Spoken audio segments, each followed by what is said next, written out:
اس سے بہتر عوام کس کو ملیں گے جو اس ملک کے ایک حکمران کے بارے میں کہیں کہ اگر کھاتا ہے تو لگاتا بھی ہے، اور دوسرے کے بارے میں فرمائیں کہ اگر وہ اور اس کی ٹیم نالائق ہے تو کیا ہوا، کم از کم اپنی نالائکی کا اعتراف تو کرتا ہے۔ جس ملک کا حکمران یہ کہے کہ اسے گورننس اور حکومتی معاملات کی سمجھ ہی نہیں تھی، اور پوری قوم داد کے ڈونگرے برسانا شروع کر دے کہ کوئی بات نہیں، کم از کم اس نے اعتراف تو کر لیا، تو کیا کہا جا سکتا ہے؟ یہ قوم اپنے لیڈروں سے اتنی متاثر ہے کہ ناکامی اور نااہلی کے اعتراف کو بھی اپنی سب سے بڑی اچیومنٹ سمجھ لیتی ہے۔ انسان کے اندر یہ بڑی خوبی ہے کہ برے سے برے حالات میں بھی یہ خود کو سمجھا لیتا ہے کہ اس کے ساتھ ایسا برا کیوں ہوا۔ اگر انسان یہ کام نہ کر سکے تو شاید زندہ ہی نہ رہے۔ سنتے تھے یہ ملک تجربہ گاہ بن گیا ہے، ہر کسی کے پاس اپنا چورن ہے جو وہ بیچتا ہے، اور اللہ کی شان دیکھیں اسے اپنے چورن کے گاہک بھی مل جاتے ہیں۔ یہاں حکمرانوں نے اپنے اپنے ماڈل متعارف کروائے۔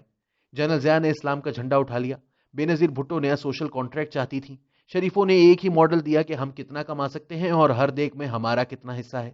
زرداری نے بے نظیر کو سمجھایا، شریفوں کی سیاست کا مقابلہ کرنا ہے تو ان کی طرح اور ان کے جتنا مال بنانا ہوگا۔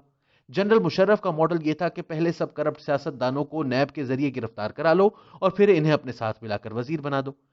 شہباز شریف نے اپنا ماڈل دیا اور پاکستانیوں کو ترکی کے لیڈروں کی مثالیں دینا شروع کر دیں کہ فلاں ترک لیڈر کی پاکستان کو ضرورت ہے، ہم پاکستانی شہروں کو پیرس بنائیں گے۔ ان دنوں ترکی کا عبداللہ گل شہباز شریف کا ہیرو تھا۔ اب عمران خان صاحب کو سمجھ نہیں آ رہی تھی کہ وہ کون سی رسی پکڑے جو انہیں کنارے تک پہنچا دے۔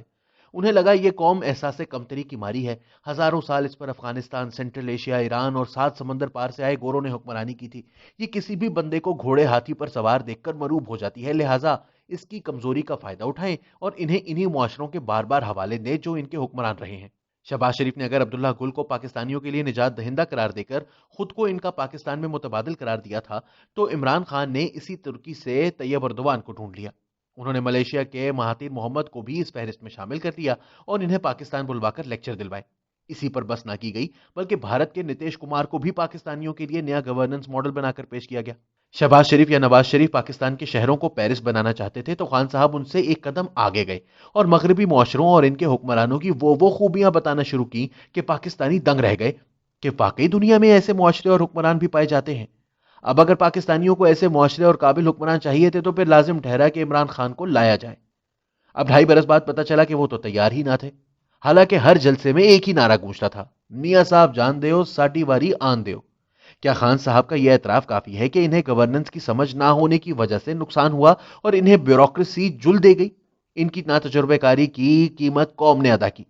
کیا وزارت زراعت کا ایک سیکرٹری اتنا سمجھدار نکلا کہ اس نے پہلے شوگر ایڈوائزری بورڈ کے سربراہ رزاق داؤد، کمیٹی ممبران، پھر ای سی سی کے سربراہ اسد عمر اور کمیٹی کے رکن 20 وزراء، درجن بھر سیکرٹریز کو چونا لگایا، اور پھر وہاں سے یہ فیصلہ کابینہ میں آیا جہاں 50 وزیروں اور ایک وزیر اعظم کو پھر چونا لگا کر ان سے شوگر ایکسپورٹ کا فیصلہ کرایا گیا، اور پھر پنجاب کے 30-40 وزیروں پر مشتمل کابینہ نے فیصلہ کیا کہ 3 ارب روپے دے کر شوگر باہر بھیجنی ہے۔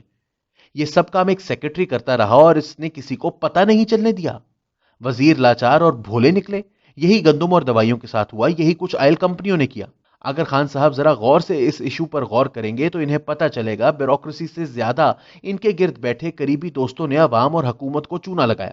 اگر آپ ایف آئی اے کمیشن کی انکوائری رپورٹ پڑھیں تو اس میں جن لوگوں پر فیصلوں کی ذمہ داری ڈالی گئی ہے یا جن کی وجہ سے قوم کو 500 ارب روپے کا چونا لگایا گیا، اس میں رزاق داؤد اور اسد عمر کے نام نمایاں ہیں۔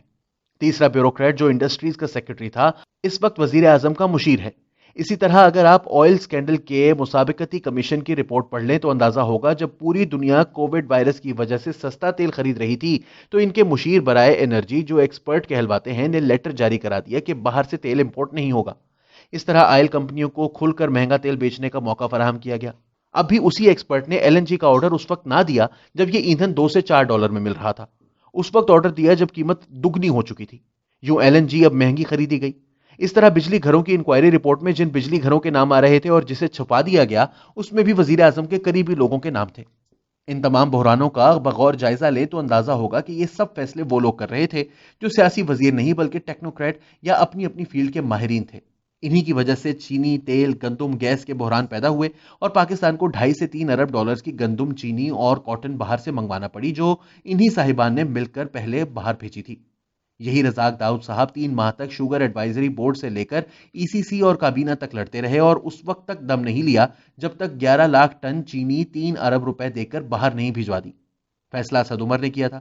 اب وہ کہتے ہیں اوہ غلطی ہو گئی، ہمیں پتہ نہ تھا۔